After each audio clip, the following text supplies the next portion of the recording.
ልደት ብፍላይ ካብ ቅድሚ 3 ዓመት ገለ ካብኡ በቃ ብዛዕባ ልደት ክፈልጥ ልደት እንታይ እዩ ገለሲ ክመሃር ጀመርኩስ ቅድሚ 3 ዓመት ኦኬ ካብ ምንታይ ተበጊሰ መሲልኩም ኣቦና ቅድሚ 3 ዓመት 2023 ዝነበረሉ ናይ ልደት ማለት እዩ 2022 ከምዚ ዲፊካልት ይር ምሽ ዝበሃል ኣሎ ብጣዕሚ ሓይማ ሓሊፈ sorry 2023 ናይ ኒው ይር ማለት እዩ ኣብቲ ብፍላይ ኣብቲ ዕለት 1-2-3-4 ዝነበሩሉ ብጣዕሚ ሓይመ ስለ ዝነበርኩ ኣብቲ ዕለት 6 ምስ በፅሐ እቲ ፔን ክቋፃፀሩ ስለ ዘይከኣልኩ I take a lot of medicine ማለት እዩ ፈይተ ይኮንኩን ግን እቲ ፔን ክቋፃፀሩ ስለ ዘይከኣልኩ ማለት እዩ ኣይተረዳእንን ካብቲ ላይን ናይ ግራንስ ዝበሃል ምሻሎ ካብኡ ሓሊፈ እና ኦልሞስት ኦቨርዶዝ ዓይነት ከይዱ ልደት ግን በጋጣሚ ለይቲ ዝበሃል ምሽ ቅዳሴ ለይቲ እዩ ሽዑ ከይደቀስኩ ለይቲ ቅዳሴ ምስ ከድኩ ኣካላተይ ይቋፃፀሩ ስለ ዘይከኣለ ነቲ ኩሉ ሜዲሲን ፑሽ ገይሮ ኣብ ቤተክርስትያን ማለት እዩ ደቂ ማሕበረይ ኣብዚ ለው ዘን ብጣዕሚ ሓሚመ ግን ምስኡ እቲ ኣብ ኣካላተይ ዝነበረ ሜዲሲን ኩሉ ስለ ዝወፀ ወላ ሓንቲ ይኮንኩን ልደት መዓልቲ ጀሚረ ድሕሪ ልደት በቃ ከምዚ ሃንደበት ምሻሎ ኣብ ሕማም ኣብ ቃንዛ ነርካስ ሃንደበት ሽዑ ድሕሪ ልደት ሓውየ ማለት እዩ ካብኡ ጀሚረ ሽዑ ብዛዕባ ልደት ብዙሕ ፈሊጠ ተማሂረ ማለት እዩ ከዚኣ ክሰሚዐ ተኣኽልኒ تبارخي ذا قدستي وعمهرت هذاكي تبارخي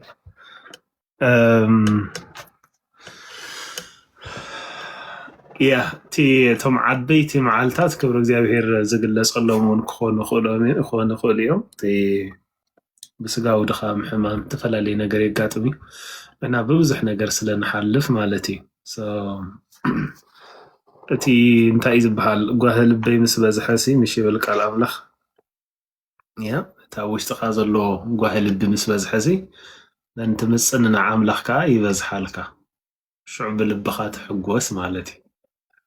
ስለዚ እቲ ዓብይ መከራ ንሰላምካ ይኸውን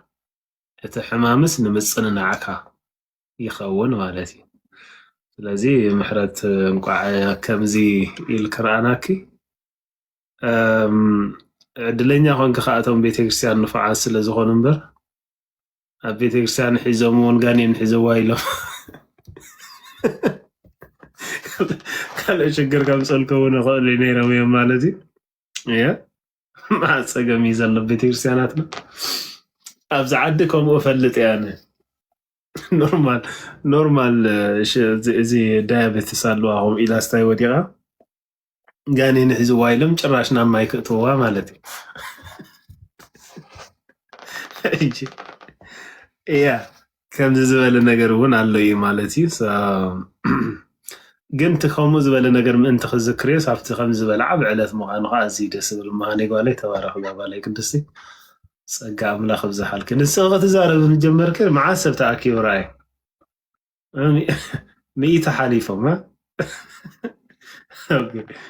እሺ መን እዩ ብድሕሪት ኣትዩ እንቋ እቶም ድሕሪኩም ትመፁ ዘለኹም ናይ ዝሓለፈ ኩሉ ግዜ ቀዋሚ ዝነበረ ትምህርትና ንስዋ ኣይኮንና ንርእሲ ሒዝናዮ ዘለና ፅባሕ ስለ ዝኾነ ኦልሞስ ካብ ፅባሕ ምሸት ስለ ንኸይድ ቤተክርስትያን ብምኽንያት ዝኽረ ልደት ጎይታና ኢና እንቋ ሓጎሰኩም እንቋ ኣብቅዓኩም ንበሃል ዘለና ብሓፈሻ ድማ ምስ ዝኽረ ልደት ተተሓሒዙ ኣብ ልብና እግዚኣብሔር ዝሃበና ክንዛረብ እንድሕር ክኢልና ንኹም እያ ዝዓድል ፈጢርናዮ ዘለና ሞ እንቋ ድሓን መፃኹም ርሑስ ሓድሽ ዓመት ርሑስ በዓል ልደት ድማ ግበረልኩም ዞም ኣሕዋተይ እዚ ዓመት እዚኣ ልብና ዝረግኣሉ ልብና ዝፀናንዓሉ ኣፍና ሰሓቕ ዝመልኣሉ ዘመን ንግበረልና ንሕና ከም ኤርትራውያን ብዙሕ ነገር ዝጎደለና ሰባት ብጣዕሚ ነደንግፅ ሰባት ኢና እዚና ብርታዓት ፅኑዓት ስለ ዝኾንና ኢና ንኽእሎ እምበር ብዙሕ ነገር ዝጎደለና ሰባት እያ እቶም መናእስያት ከምቲ ሓውና ዝብሎ ዘሎ በቃ መናእስያት ልቦም ንጎይታ ክህቡ ንእግዚአብሔር ክህቡ ዓይንታቶም ድማ ብመገዲ እግዚኣብሔር ባህ ክብለን ፍቓድ ኣምላኽ ይወደየ ልብኻ ሃበኒ ኢሉ ኣሎ እቲ ዘማራይ ወይ እቲ ጥበበኛ ሰሎሞን ኩሉ ግዜ ልቢ ወደየ ልብኻ ሃበኒ ዳዊት ከዓ ጎበዝ ንመገዱ ብምንታይ የንፅህን ንቓልካ ብምሕላው እዩ ይብል ሕጂ ጎበዝ ክብሪ እዩ መንእሰይ ማለት ምስ ብዙሕ ድኻማቱ ስም እግዚኣብሔር ክፅውዕ ብቓል ኣምላኽ ክዛረብ ክትሪኦ ከለኻ ከምዚ ዝሕጉስ ነገር የለን ኣብዚ ሓለፈ ሰሙንሲ ተዘክርዋ ኢኹም ቶም ምሳና ዝነበርኩም እንታይ ኢለ ነይረ ኣገልገልቲ ቤተክርስትያን ኣብ ቤተክርስትያን ዝመፁ ዝቐርቡ ዝሰግዱ ሽማግለታትን ህፃናትን እንድሕር ኮይኑ በቃ እዚ ከምዚ ዝበለ ውርደት የለን በቃ ካልእ ዘረርባሲ ንዓኻ ካብ ምቕባል ወፃኢ ምንም ሓጢኣት ክገብሩ እንተደለዩስ ክገብሩ ዓቕምን ኬፓብሊቲን ዘይብሎም ሞቶም ዝፅበዩ ሽማግለታትን ወላ ሓንቲ ዘይፈልጡ ህፃናትን ኣሰሊፍካ ክትቐብል ተውዕል እንድሕር ኮይንካ ውርደት እዩ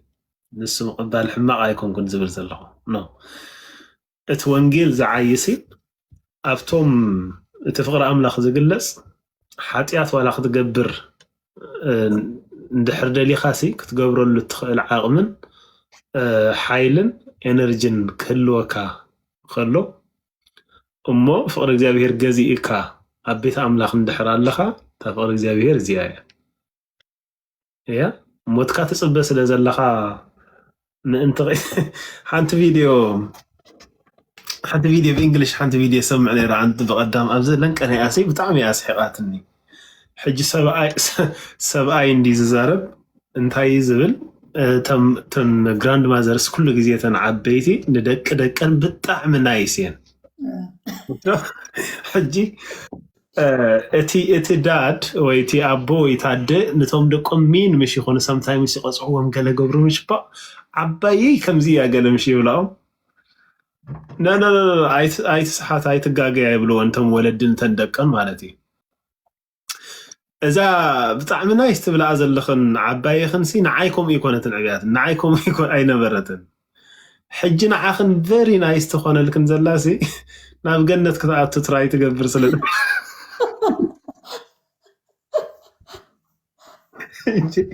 ናብ ገነት ምእንቲ ክትኣቱ ዝከኣላ ዝገብር ዘላ ሽማግለ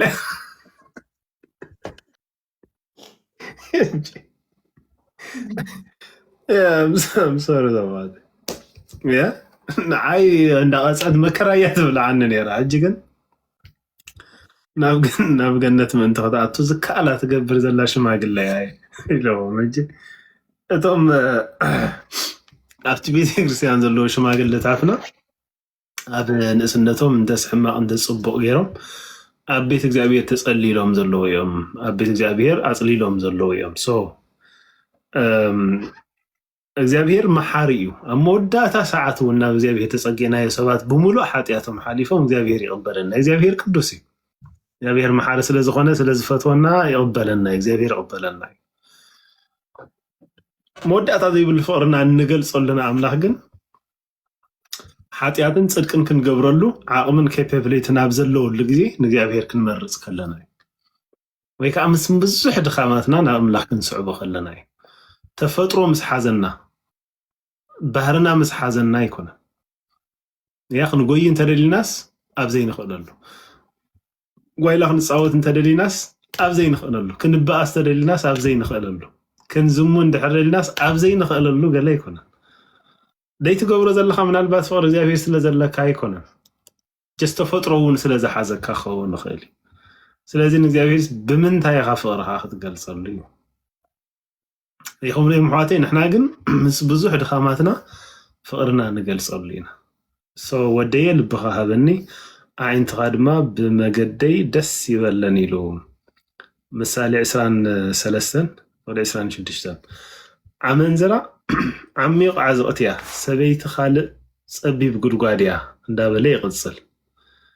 ብምኽሪ ረሲኣን ዘይመላለስ ኣብ መገዲ ሓጥኣን ዘይቀውም ኣብ መንበር መላገፅቲ ዘይቅመጥ ብሕጊ እግዚኣብሔር ዝፍሳህ ነቲ ሕጊ እውን ለይትን መዓልትን ዝመራምሮ ሰብ ብፁዕ እዩ ምሽ ተባሂሉ ኣሎ ርኢኹም ልብና ንእግዚኣብሔር ክንህቦ ከለና እትብጽና በከምዜና ንረክቦ ማለት እዩ ዘን ሕጊ እግዚአብሔር ስለነሰላስሎ ሕጊ እግዚአብሔር ድማ ኣብ ልብና ስለዝመጽእ ድማ ካብ ከምዚ ተጠቂሱ ዘሎ ኣፋ መንዝራ ሰበይታ ዓሚቕ ጉድጓድ እግዚአብሔር ተቆጥዖ ሰብ ከዓ ኣብ ኣይወድቕ ኢሉ ምሳሌ ኣብቲ ቅድሚኣ ዘላ ምዕራፍ 22 ፍቅዲ 14 ኣፋ መንዝራ ሰበይታ ዓሚቕ ጉድጓድ እግዚአብሔር ዝተቆጥዖ ሰብ ከዓ ኣብ ኣይወድቕ ከምዚ እንዳበለ ከይድ ከሎ ዋይዋይታ ንመን እዩ ሓዘን ንመን እዩ ባእሲ ንመን እዩ ምስቁርቋር ንመን እዩ ብዘይ ምክንያት ምቕሳል ንመን እዩ ምቕያሕ ዓይንስ ንመን እዩ ነቶም ኣብ ወይኒ ነቶም ኣብ መስታይ ወይኒ ዝድንጉዩ ነቶም ዝደረቐ ወይኒ ሓደ ንፅር ዝኾነ ወይኒ በቃ ስታይ ገይሮምሲ ዝተሓዋወሰ ወይኒ ኣዝዩ ብርቱዕ ዝኾነ ነገር ማለት እቲ ሓደ ኖርማል ወጥነት ዘለዎ ዋይን በቃ ምኽኣል ሲኢንዎምሲ ወይኒ ሓዋዊሶም ደባሊቆም ካብ ተፈጥሮ ወፃኢ ዝኾኑሉ ማለት እዩ ሕጂ ዋይታ ዝኩሉ ንመን እዩ ተባሂሉ ነቶም ወይኒ ንምስታይ ዝድንጉ እዮም ስለዚ ጥበበኛ ሰሎሞን እንታይ ኢሉ መሲልኩም ወይኒ ምቕይሑ ኣብ ብርለ ድማ መውዕውዑ ጥዒሙ ምውራዱ ኣይትጠምቶ ኢሉ ኣይትጠምቶ ኣብ መወዳእታ ከም ተመን ይነክስ ከማፍዑት ድማ ፉፍ ይብል ዓይንትኻ ሕውዝውዝ ይብላ ልብኻ እውን ጠዋይ ነገር እዛረብ ኣብ ውሽጢ ባሕሪ በጥ ከም ዝበለ ኣብ ጫፍ ደቐል ከም ዝደቀሰ ኢኻ ትኸውን ወቂዖምንስ ኣይተሰማዓንን ዘቢጦምንስ ኣይተፈለጠንን ማእስ ክነቅሕ መሊሰ ድማ ከደልዩ እየ ትብል ሕጂ ትሰርክል ርኢኹም ኣብ መስተ ኣብ ከምዚ ዝበል ዘሎ ንእስነትና በዓል ተተሓሒዙ ወይ ከዓ ብተፈጥሮ ኖርማል ኣብ ዝኾነ ነገር ኣብቲ መዓልታዊ ህይወትና ንገብሮ ምስ መስተ ተተሓሒዙ ንእስነትና ምእንቲ ከይበላሾ ተሓሳስባና ምእንቲ ከይበላሾ መገድና ምእንቲ ከይረክስ እንኽደሉ መገዲ ምእንቲ ክዕረ ወደየ ልብኻ ሃበኒ ኢሉ ኣሎ እሞ መናእሰያት ከምዚ ኢሎም ካብቲ ክዕምፅ ዝኽእል ልቦና ካብቲ ድልየታቱ ከይገበረ ደው ዘይብል መንነት ካብቲ ንእስነት ወፂኦም ፍቅሪ እግዚአብሔር ደሪኽዎም ናይ ኣምላኽ ነገር ክገብሩ ከለዉ ኣዝዩ ካብ ደስ ዝብል ነገር እዩ ማለት እዩ ስለዚ ንቤተ ክርስቲያን እውን ኩርዓት እዩ ሓበን እዩ ማለት እዩ መናእሰያት ከምዚ ኢሎም ዲስከሽን ክገብሩ ከለዉ ናይ እግዚአብሔር ነገር ክዛረቡ ከለዉ ተባረኽ ዝሓወይ ፀጋ ኣምላኽ ብዝሓልካ ናኸም ሓወይ ከዓ ተባረኽ ሚኪ ሰላም ኣምላኽ ምሳኻኹም ምስቲ ሕትኹም ድርብ መቢልኩም ክትሓትለይ ዝደሊ ምስቲያ ልደት ከመይ ኢኻ ተሕልፎ ወይ ከመይ ኢኻ ተሕልፈ እየ ዝብል ጎድኒ ጎድና በዚ ሎሚ ዕለት ብምክንያት ልደት ማለት እዩ እግዚአብሔር ስልጣን ሂብኩም ሓደ ሰብ ካብ ሞታ ተስኡ ትበሃሉ ሲ መን መተስኣኹም ሞት ብዙሕ ነገር እያ ትገልፆ ቤተክርስትያን ኩሉ ክኸውን ይኽእል እዩ ዝሞቶም ክኸውን ይኽእል እዩ እና ኣብ ንስሓ ዘየለ ሰብ ብዙሕ ኢና ንገልፆ ሓቂ ከምኡ ዓይነት ዕድል ተዝወሃበኩምስ መን ምኾነ እቲ ሰብ وسخ بيركم حتى تلاقيهم مستحتهم أنت عدي قال خيب لما خيب خينا نافق زين كينا نافق أوكي ميكي حوي سلام أبناء مساء كنا حتى أنا ميكي هو دمت يسمع له لا يقول ما زي خلا يا تبارك كم يلا هزحوي بروحكم على أفصحنا روح السبعال روح سعد شامت روح اسمع لنا كلاتكم سلام أملاخ يبزح لكم روح اسمع لدتن حدش عامتن كون لكم منا أنا آمين حوي بروح آمين لو قال أملاخ دي هتكافل لنا مزمري حال زمر لنا ميكي مجمرة እግዚአብሔር ይመስገን ስለ ሁሉ ነገር በሐቂ ስለዚህ ሕጂ ኸነብዕሎን ቀራረብ ደለና በዓል ልደቱን ክብር ሁሉ ንዑ ይኹን ሓድሽ ዓመት እንዲና ወናሕሊፍና ዝሓለፈ ሰሙን ኣይኮነን ዓመት ሙሉእሲ ካብ መዓልቲ ናብ መዓልቲ ምስጋርና ከማ በሐቂ ፀጋ ኣምላኽ ምሕረት ኣምላኽ ረድኤት ኣምላኽ ካባና ስለ ዘይረሓቐ እሞ ክብር ምስጋና ንዑ ይኹን ቃል ኣምላኽን ከምኡ እዩ ዝብል ጥራሽ ዘይጠፋእና ፀጉኡ ስለ ድበዝሓልና እዩ ዝብል እሞ ክብር ኩሉ ንኣምላኽ ይኹን ኣይ ቲንክ ናይ ሎም መዓንቲ እታ ዝነበረት ስርዕቲ ርእስቲ ኮነት እንደላ ዝኽሪ ልደት ጎይታ ናይ ኢየሱስ እያ ትብል ዘላ ብዛ ባክግራውንድኹም ከም ዝረአያ ዘለኹም ስለ ልደት ግን ብዘይቃል ዓለም ከምዛ ቀዲምኩም ኩላትኩም ክትብሎ ፀናዕኩም ናሃ ማሓወይቲ ተሓፍተይ እውን ከምኡ ክትብሎ ፀኒሕኩም ስለ ልደት ምዝራብ ተጀሚርካሲ አይረኖ ግዜ ያኽለካኒ ኣነ ግን እሺ ሓፀር ኣቢላ ሓፃር ቃል ኣምላኽን ሓንቲ መዝሙርን ክዝምር እየ ማለት እዩ ተሓትዎም ነርኩም ዓንተ ወይሲ ከመይ ኢኹም ተሕልፎ ከመይ ኣሎ ትምወድ ተሃዋሁ ትብሉ ነርኩም መቦና ኣነ እኮ ክሳብ ሕጂ ኣብ ኣፍሪቃ ስለ ዘለኹ እየ መስለኒ ድሓኒ ጥዑም እዩ ብዙ ደኣመት ብጣዕሚ እየ ከማን ጥዑም ዋላ ካብ ኤርትራ ወፂኻሲ ድሓኒ ኣይ ቲንክ ናኸማ ትፈልጣ ኢኻ ናይ ካምፓላ ተቆርብ መጀመርያ ግዜ እዩ ትናፍቐዲ ገለ ተሓዊስካ ዘይተስተማቕራ እምበር ድሕሪኡ ጥዑም እዩ ድሓኒ ኣምላኽ ይመስገን ቀንዲ ጥዑም ዝገበሮ ግን ኣነ ከዓ ብውልቀይ ክምስክረሉ ዝደሊ ግን ካብቲ ቀደም ዝሓስቦ ዝነበርኩ ኣብ በዓል ኣውደ ዓመት ኣብ በዓላት ዝነበረ ንረዳዳእሲ ተቐይሩ እግዚኣብሔር ይመስገን ይዝከረኒ ቀደም ኣውደ ዓመት ክኸውን ከሎሲ እታ ናሓርዳ በጊዕ ዶ ተዓቢ ካብ ናትና ወይ ካብቶም እንዳ ጎረቤትና ኢለሲ ብዛዕባኡ ጥራይ ድሓስብ ነይረ ከምዚ ዶ ግዝኣለ ይኹን እዚ ዶ ወሃብ ክኸውን እብል ነይረ ዋላ እውን ይዝከረኒ ኣውደ ዓመት ሰሙን ገለ ክተርፎ ከሎሲ ምስ ኣሕዋተይ ነቲ ውደ ዓመት ምሸት ዝኾነና ንስዕስዓሉ ጓይላስ ኣብ ፍላሽ ጌርና ንእክብ ነርና ይዝከረኒ ብኤርትራ which ብጣዕሚ የገርመካ የሳቐካ ማለት እዩ ኢየሱስ ተወሊዱ ሲ ኣይ እንታይ ካኒ በቃ መዓልቲ ረኺብካ ጥዑም በሊዕኻ ሰትካ ቀየርካ ምስዕሳዕ ማለት እዩ በቃ ኩሉ ናውዕሎ ውደ ዓመት ሲ ኩሉ ምስ ኢየሱስ ክርስቶስ ዝተተሓሓዘ እዩ ልደት ጥምቀት ትንሳኤ ኢልና ነብዕሎ ሲ ኢየሱስ ክርስቶስ ተወሊዱ ተጠሚቑ ተንሲኡ ኢና ንብል ማለት እዩ ካብዚ ወፃኢ ግን በቃ ኣብ በዓል ዝነበረና ርድኢት ከምዚ እዩ እግዚኣብሔር ይመስገን በዚ ሰዓት እዚ ግን ኣተሓሳስባ ይተቐይሩ ልደት ክሓስብ ከለኹስ እታ ናሓርዳ በጊዕ ደይኮነሲ እቲ ኣብ ክንዳይ ዝተሓርደ በጊዕ ይዝከረኒ ማለት እዩ እግዚኣብሔር ይመስገን ከምቲ ቶም ጓሶት ዝበልዎ ሲ ዋላ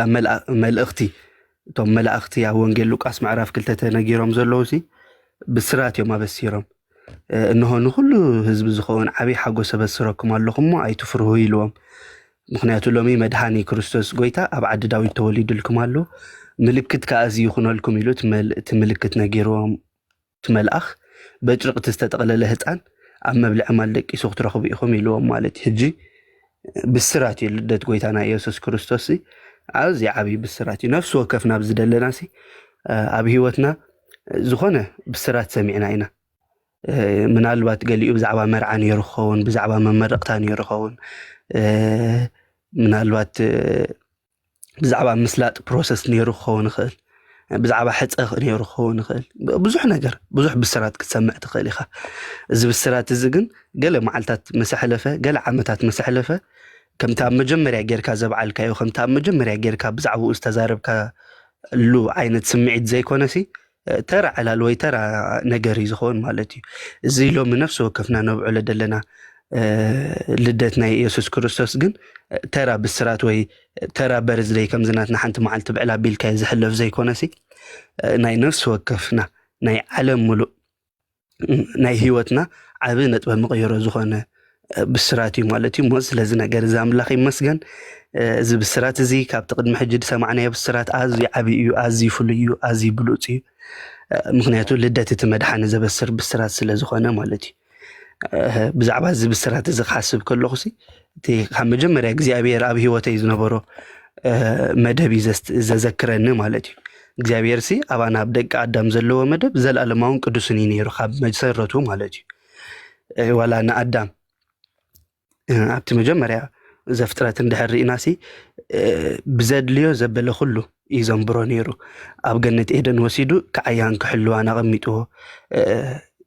ካብቲ ኣብ ገነት ኤደን ዘሎ ኩሉ ኦም ከም ዝደልዮ ክበልዖ ከም ዝኽእል ካብታ ፅቡቕን ክፉእን ተፍልጦም ግና ካብኣ ምስ ዝበልዕ መዓልቲ ሲ ሞት ከም ዝሞት ነጊርዎ ካብኣ ንኸይበልዕ ዓዚዝዎ ማለት እዩ እንተኾነ ግን ኣዳም ካብታ ኦምቲ ኣበሊዑ ከምቲ እግዚኣብሔር ዝበሎ ድማ ብሰንኪ ዘይምእዛዙ ሞይቱ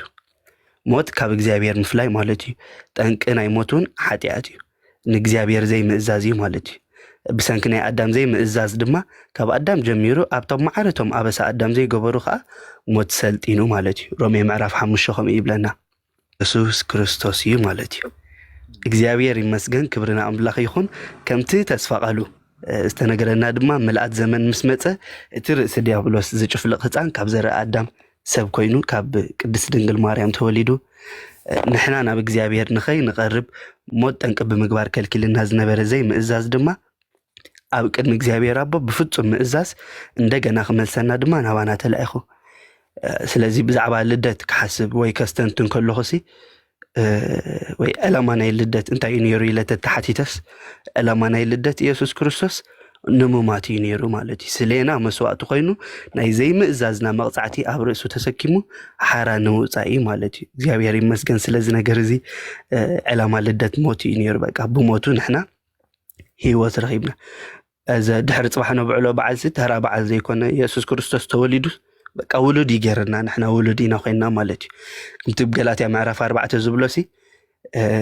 ካብ ፍቅዲ 4 ክሳብ 6-7 ተዘይተጋጊህ ከምኡ ይብለና ምልአት ዘመን ምስ መፀ ግና ነቶም ትሕቲ ሕጊ ዘለዉ ተሻይጡ ምእንቲ ከውፅኦምሲ ንሕና እውን ውሉድነት ምእንቲ ክንረክብ ኣምላኽ ነዚ ካብ ሰበይቲ እተወልደ ትሕቲ ሕጊ እውን ዝኾኑ ወዱ ለኣኾ ንሕና ትሕቲ ሕጊ ኢና ነርና ካብ ትሕቲ ሕጊ ተሻይጡ ምእንቲ ከውፃእና ውሉድነት ከዓ ምእንቲ ክንረክብሲ አቦ ንወዱ ካብ ሰበይቲ ከም ዝውለድ ትሕቲ ሕጊ ኮይኑ ከም ዝመፅእ ገይርዎ ማለት እዩ ንሕና ይብል ሽዑ ቀፂሉ ውሉድ ስለ ዝኾንኩም ከዓ ኣምላኽ ነቲ ኣባ ኣቦ ኢሉ ዝፅውዕ መንፈስ ወዱ ናብ ልብና ለኣኾ ደጊም ብድሕሪ እዚ ውሉድ እምበር ባርያ ኣይኮንካን ውሉድ ካብ ኮንካ ግና ብክርስቶስ ወራሲ ኣምላኽ ኢኻ እዚ ልደት እዚ ተራ ልደት ኣይኮነን ኢየሱስ ክርስቶስ ተወሊዱ ንዓና ካብ ትሕቲ ሕጊ ተሻይጡ ኣውፅኡ ውሉድነት ምእንቲ ክንረክብ መፂና ብዛ ምድሪ ውሉድ ኮይና ከዓ ብሓቂ ኣባ ኣቦ ኢልና ንፅውዐሉ መንፈስ ኣብ ውሽጥና ተዋሂብና ማለት እዩ እግዚአብሔር ይመስገን ስለዚ ኩላትና ኣብዚኣ ነዛ ፕሮግራም ንከታተል ዘለና እግዚአብሔር ይመስገን ነዚ ብስራት እዚ ዝፈለጥና ሰባት ኢና ስለዚ ነዚ ብስራት እዚ ብዝፈለጥናዮ መጠን ከዓ እናመስከርና ይኹን ነበር ልክዕ ከምቲ መላእኽቲ ዘበሰርዎ እንሆ ብዓዲ ዳዊት መድሓኒ ተወሊድልና ኣሎ ተወሊዱ ከዓ ይተረፈን ስለና ሞይቱ ስለና ተንስኡ ኣብ ቅድሚ እግዚአብሔር ኣቦ ብቑዕ መስዋዕቲ ኮይኑሲ እግዚአብሔር ኣቦ ንዓና ዘይኮነሲ ብኡ ስለ ዝርኤና ኣብ ቅድሚ እግዚአብሔር ኣቦ መንቅብን ሓጢአትን ኣበሳን ዘይብልና ኮይና ኢና ንርአ ንዓና ጽዲቁ ንዓና አንጽዩ ካብ ሓጢአትና ኣጽርዩ ኣብ ቅድሚ እግዚአብሔር ኣቦ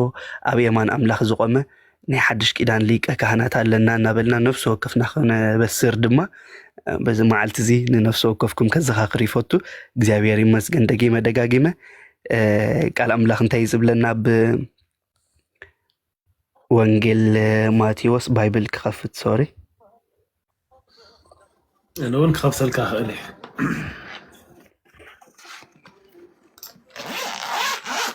ወንጌል ማቴዎስ ምዕራፍ 1 ተዘይተጋጊ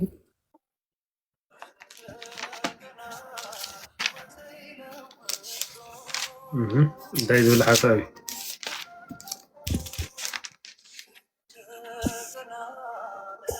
አማኑኤል አምላኽ ምሳና ኾነ ዝብላ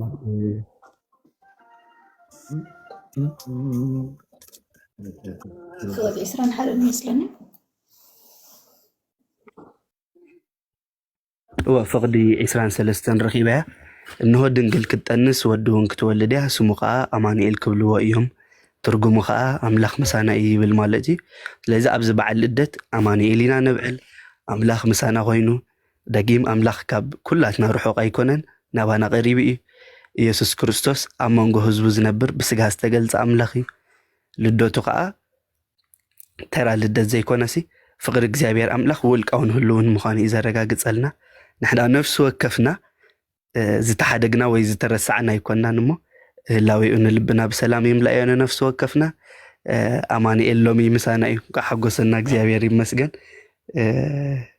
مزيات التحاحز حتى مزمور دماغ زمري امين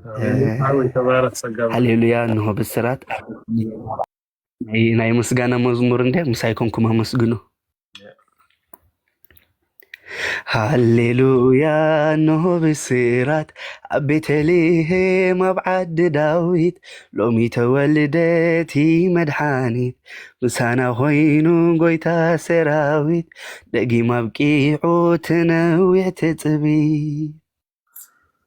ምኽሪ ጸላይ ከፍርስ ውዱቕ ባሕርና ክሕድስ ክቡር ዝፋኑ ሓዲጉ ምሳና ክኸውን ብሂጉ ሃሌሉያ እንሆ ብስራት ኣብ ቤተልሔም ኣብ ዓዲ ዳዊት ሎሚ ተወልደቲ መድሓኒት ምሳና ኾይኑ ጐይታ ሰራዊት ደጊም ኣብቂዑ ትነዊት ትጽቢት ጸላምና ዝቕንጥጥ ህፃን ኣቦ ዘለዓለም መስፍን ሰላም ብብርሃኑ ከብርሃልና ፀሓይ ጽድቂ ተወሊዱልና ሃሌሉያ እንሆ ብስራት ኣብ ቤተልሔም ዓዲ ዳዊት ሎሚ ተወልደቲ መድሓኒት ምሳና ኾይኑ ጐይታ ሰራዊት ደጊም ኣብቂዑ ትነዊት ትጽቢት ወዲ ኣምላኽ ስጋ ለቢሱ ኣብ መብልዕ ማልንሆ ደቂሱ መጺኡ ልና ዘመን እልልታ ከብሮ ልዕሉ ንፍሑ እምብልታ ሃሌሉያ እንሆ ብስራት ኣብ ቤተልሔም ዓዲ ዳዊት ሎሚ ተወልደቲ መድሓኒት ምሳና ኾይኑ ጐይታ ሰራዊት ደጊም ኣብቂዑ ትነዊት ትጽቢት ትዘይውሰን ተወሲኑ ብኣጭርቕቲ ተጠቕሊሉ ኣዒንትና ርየንኦ ነቲ ወትሩ ዝሃርፍኦ ሃሌሉያ እንሆ ብስራት ኣብ ቤተልሔም ዓዲ ዳዊት ሎሚ ተወልደቲ መድሓኒት ምሳና ኾይኑ ጐይታ ሰራዊት ደጊም ኣብቂዑ ትነዊት ትጽቢት ምሳና ኾይኑ ጐይታ ሰራዊት ደጊም ኣብቂዑ ትነዊት ትጽቢት ምሳና ኾይኑ ጐይታ ሰራዊት ደጊም ኣብቂዑ ትነዊት ትጽቢት አሜን። እግዚአብሔር ይመስገን። አሜን። እግዚአብሔር ይመስገን። ተባረኽ መኪያዊ ብሩኽ ጸጋ አምላኽ ብዛሓልካ ስለቲ ኣባኻ ዘሎ ጸጋን እግዚአብሔር ስብሓት ይኹን ነው። ሎማዓንቲ ትነዊሕ ትጽቢት ኣቦታትና ብነዊሕ ዝረኣይዎ ስለቲ ንዓና ዝተመደበ ጸጋ ግን ነቦታትና ንዕኦም ከም ዘይኮነ ዝተነግሮም እኳ ደኣ ነቶም ዝመጽእ ብጀካ በኣና ከም ዘይከውን ተነጊርዎም ግን ንዕኦም ዘይኮነ ክንሱስ ግን ብዛዕባ እቲ ዝመጽእ ብዛዕባ ሞቱ ብዛዕባ እቲ ድሒሩ ዝመጽእ ስቅያቱን ክብሩን ኣዝዮም ዝመርመርሉ መላእክቱ እኳ ንኸምኡ ዝበለ ክብረት ክርእይዎ ዝበህግዎ ሎማዓንቲ ተወሊዱ ኢልና ንሕጐሰሉ ንዝምረሉ ዘለና ዓለት እሞ እንኳዕ ሓጐሰና ንኹልና እንኳዕ ኣብፅሓና ተባረኽ ሚካኤል ካብ ጸጋ ኣምላኽ ብዝሃልካ ሓበና ወይ ብሩኽ ሰላም ኣምላኽ ምስኻ ይኹን። እንኳዕ ድሓን ተመለስካ እየ ሕቶ ለነ ባሕዋት ራህ ሰላም ኣምላኽ ምስኻ ይኹን ሎሚ ከመይ ኣለኸ ክንገብሮ ኦኬ ራህ እንታይ ሕቶኺ ሰላም ኣምላኽ ምስኻ ይኹን ሎሚ ኣነ እየ ዝሓትት ዘለኹ ግን ድሓን وانا هو بدحرج عندي أتي جناسي حطو أوش يلا عند حطو نقول لهم نقول له أبعدهم عليهم ما نقول له أبو تسرحكم ما جيشا كابز درهم تفليهم شو أو ده أمد كتب علو نجزهم كيتكم أنا أقول لهم زهم نجزانا مالتي تا زعبيتكم بيتكم زيلا تتصنحكم سي قاليهم كام اندفرا الخيران تخوضو خليهم كاب كرن من دفرا كاب اسمران عدو خلا نناب بيت سدرا خولد دخاناي سيغا زولوو مالتي قازهم سي أو تريد تتصنحكم سي لداتنا يقوي تاخطب علو بتبهالنا هيمانوت مالتي انتاي متسمعكم أبيناي كثالثي تحب مالتي أب سدت كوينكم أب إيرترا كوينكم نعمل إيرترا يرتخينا كل ولا مبرق أفريقيا مدر حبشة توهادو أماني مالتي كوينكم أب بيت أبوهم كتكودو تدليمو ቤት አቦዬ ከመያላ ኢየሩሳሌም ከመያላ ኢሉ ውሽጥኩም መስኳሓካሕኩም ቤት መቅደስ እግዚአብሔር ክትረግፁ መስኮትኩም ሲ ንመን ኢኹም ትሓቱ ንሕብርኹም ንቋንቋኹም ዝፈልጥ ሰብ ሓቲትኩም ሲ ኢየሩሳሌም ሲ ኣበይ ኣላ ቤት መቅደስ ሲ ኣበይ ኣላ ኢልኩም ዝሓተትኩም ክልተ ትፈልጥዎም ዝነበርኩም ካህናት ወይ ክልተ ትፈልጥዎም ዝነበርኩም ዲያቆናት ወይ ኣገልገልቲ ቤተ ክርስቲያን ወይ ድማ ተምሃሮ ቤተ ክርስቲያን ንናቶም ጨንፈር ይነግሩኹም ሽዑ እንታይ ትኾኑ ቤት ኣቦይ ኣበይ ኣለኺ ቤት መቅደሰይ ኣበይ ኣለኺ እታ ንዓይ ክተድሕኒ ካብ ጓልጓልካ ተወሊደሲ ከድሕነካየ ነታ ልደት ታቦታ ንኽትረግፁ ነታ መዓልቲ ቅዱስ ቁርባን ንኽትወስዱ ምስ ደቅኹም ብደይደቅኹም ብሰኣንኩማ ፋሒላ ምፀንሐትኩም ሲ እንታይ ኮነ ሓቲትኩም ትኾኑ እንተ ደፊራ ንዓኹም ማለት እዩ የቕሬታ ግበሩለይ እንድሕር ዝሕቶታተይ ኣነ ዝሓቱን ዓይዝ ስለ ዝኾነ ከምኡ ሕቶታት ሲ ይብልወኩም ዶ ንውሽጥኹምን ወይ ንቤት ኣቦኹም ምድላይ ኣብ ስደት ቁፅሪ 123 ከመይ ኣብ ከምዚ ዓይነት ቅልውላው ዘሎ ተዋህዶ እምነት ኣብ ስደት ይኹን ኣብ ኤርትራ ከም ዘሎ ድማ ቤት ኣቦይ ኣበይ ኣላ ኢየሩሳሌም ቤት መቅደስ ናይ ጎይታ ናቱ ያኽለኒ እሺ ተባረኸ ዝሓብተይ ቅድስቲ ጸጋብ ዝሓልኪ ሕቶታትኪ ኣይገስ ሒዝናየን ንህሉ ንኽእልና ተሓጋጊዝና ክንምልሰን ኢና እንታይ ይስማዓና ኸ እቲ ኤክስፕሬስ ክንገብር ኢና ኣብ ልደት ጎይታ ናብ ዝምልከት እንታይ ይስማዓኪ ዝሓብተይ ልደት ጎይታ እንታይ ትሓስቢ እንታይ ትዝክሪ በቲ ዝተወልደ ሎሚ ተወሊዱ ኢልና ልደት ኢልና ነኽብሮ ኢና ዘለና እሞ ብዛዕባ ኢና ሓሳብ ንህብ ዘለና ብዛዕባ እስኪ ገለካፍልና ስለ ልደት እንታይ ደስ ብለኪ ስለቲ ዝተወልደ ህፃን እንታይ ሓሳብ ኣለክ እንታይ ክትብልና ትኽእሊ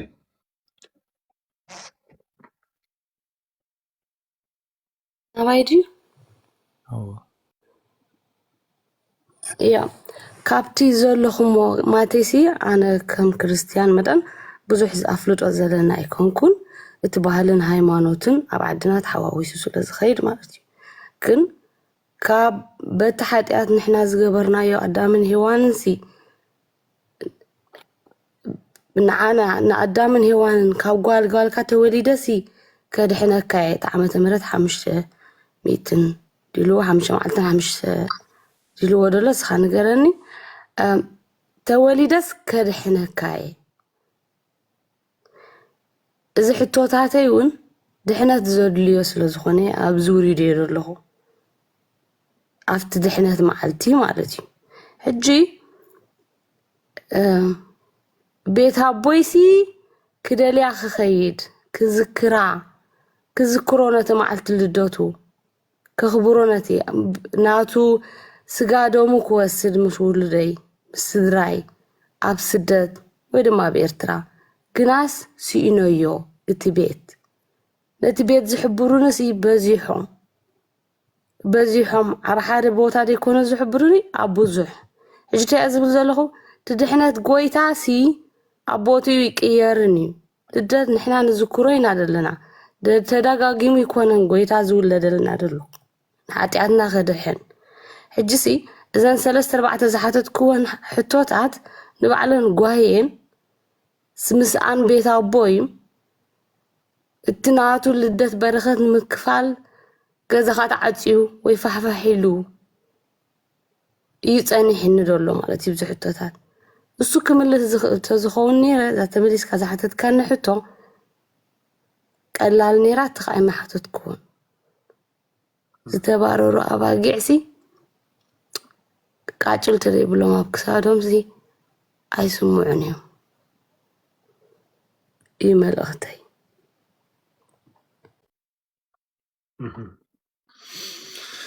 ኦኬ እሺ ተባረኽ ጸጋም ናብ ዝሓልኪ ይቅርታ እንዳሓና ዶም ሽኹር ሶሪ አይሳክ እግዚአብሔር ይመስገን ከመይ ኣለኻ ዝሓወ ኣለና እግዚአብሔር ይመስገን ኣባ ኣሸዋ እንዳሓና ዲኹም ኩልኹም ሓድሽ ኣጋጣሚ ለሓለፍኩ የርእዮ ዚ ሚድያና ሓውኹም ክርስቲያን እዩ ካብ ኢትዮጵያ እና ያው ሃምዚ ደለ ሕብረት ምርኣየ ብጣዕሚ እዩ ደስ ይብለኒ ሰናይ ዝሓወይ እንኳዕ ደሓን መጻእኻ ስለ ልደት ኢና ንዘራረብ ዘለና ስለ ልደት ተካፍለና ትኽእል ኢኻ ቃል ኣምላኽ ወይ ከዓ ምስ ልደት ተተሓሒዙ ኣብ ልብኻ ዘሎ ተካፍለና ትኽእል ኢኻ ጽቡቕ ክብረት ይሃበለይ መጀመርያ ለኣምላኽ ከመስግን ማለት ኣብ ዝለሓለፍ ኩሉ ህይወተይ ወዲ 29 ዓመት ኣካባቢ እየ ናብ 29 ኣዋርሕ ዝቐርየኒ ሰብ እየና ኣምላኽ እኳ ምሳየ ተነበረ ሙስየ ነበርኩ ኣነ ብዙሕ ዓመታት ግን ብዝገርም ኩነታት ንኣምላኽ ስራሕ ኣይፍለጥ እሞ ኣብዛ ጾም እዚኣ ኣብዛ ናጾመ ነቢያት እዚኣ ግን ሓድሽ ህይወት ይውንልኡ ለኣየ ብለይ ግመት መጠነ ኣብዚ ክብሎ ብለይ ክእል ነገራት ማለት ኣውሱስ ዓለም ዝነበርኩ ሰብ እየ እና ህይወት ሓደ ክርስቲያን ደሞ ኣብ 30 ገለይ መዓልቲ ኣብ 40 መዓልቲ ክቕየር ተሎ ብጣዕሚ ይልገርም ናንስሓ መንገዲ ከፊትለይ ናንስሓ ዕድመ ሂቡ ኢቭን ምስሎም ማዓንቲ ሓዊሱ 4 ሻዕ ስጉኡና ደሙ ተቐቢለ ማለት እዩ እና ኣመስግንለይ ለኣምላኸይ ለኣምላኽና ማለት ና ኣምላኽ ስራሕ ፍሉይ እዩ ኩሉ ሻዕና ዝሓፍትና ልላ ጠየቐት ነይራ ኢለ እየ ማልታይ ደ ክብል ዘላ ኣነ ትዕድልቲ እኳ ኣይብለይ ኣተሓሳስባና እንዲላ እሞሪሕና ማዕተብ ኣሲርካ ኣብ ክፍኣት ትግነት ኣለኻ ዝኽፍኣት እንደየናይ ሃምሊ ሰጥማባና ንሪኦ ኣለና ክልተ ሓደ ህዝቢ ብሃይማኖት ዝተበለ ብቦርደር ተኸፋፊልና ብክላሽና ንፋለጥ ብቃል ኣምላኽ ኣይንፋለጥ እዩ መብዛሕትኡ ኣብዚ ናይና ጀነሬሽን እኳ እና ህንደይ ሲኢና ኢና እና ሓደ ና ክርስቲያን ህይወት ማለት ምድራዊ የኾነይ ማለት ልዙ ኣምላኽ ልባዕሉ ለየኽበረት ዓለም ለኣና ተኽብረና ማለት ይኾንቲ ካብኡ ብዛዕባ ብሞት ግዛዕ ልውሰን ነገር ኣብ ኢድ ኣምላኽ ለሎ ነገር ልዕለ ኢድ ኣምላኽ ለሎ ልዕለ ኣምላኽ ኣንሕና ክንርህርህ ንኽእል ኢና ብልተኻለና መጠን ብጸሎት ምትካህዩ ለዋፀና ኣንሕና ክርስቲያን ካብኡ ታየ ክብል ደልየ ማለት በዓልና ኢና ንጠፍ እምበይ ኣምላኽ ኩሉ ሻዕ ልብና ካብ ምኩሕኳሕ ልድሕሪት ኣይብል ኣንሕና ግን ኣይነስተውዕለይ ኩሉ ሻዕ ማለት ላብዚ ዓለማዊ ነገር ስለንደፋፋእ ላብ ዓለማዊ ነገር ስለንኸድ ኣምላኽ ክንደ ሻዕ ልብና ከም ነንኳሕኩሕ ልበይ ንብለይ እና ሓደ ሓደ ግዜ ኣብ በዓልና ለሎ ድኽመት ምፍታሽለ ደስ በሃሊ እዩ ስለ ለሓዘን ምጽናዕ ሰባት ብቻ ተለይኾነ ብመንፈስ ቅዱስ እዩ ምጽናዕናዓና መጽንዑ ንዑ ክበኪ ሰናይ ድልየተ እዩ ብጸሎት እውን ክሕግዘክ እየ ብጸሎት ሓግዙን እውን ይበሃል ሃም ሓደ ክርስቲያን ማለት ዓለማዊ ነገርስ ለኣና ማተር ልገብር ነገር ይኾነ ማለት ሃም ደቂ ሰባት ክስምዐና እዩ ዛና ስጋዊ ሓይሊ እውን ኣባና ትብርትዕተላ ያው ትምኒትና ኩሉ ላብ ሓዘን ክንቕይሮ ንኽእል ኢና ሃምዚ እንደልዮ ስለለይኸድ ነገራት ማለት እዩ ግን ካብዚ ዝፍጠር ነገራት ግን ትምህርቲ ተንወስደሉ ብጣዕሚ ይፅቡቕ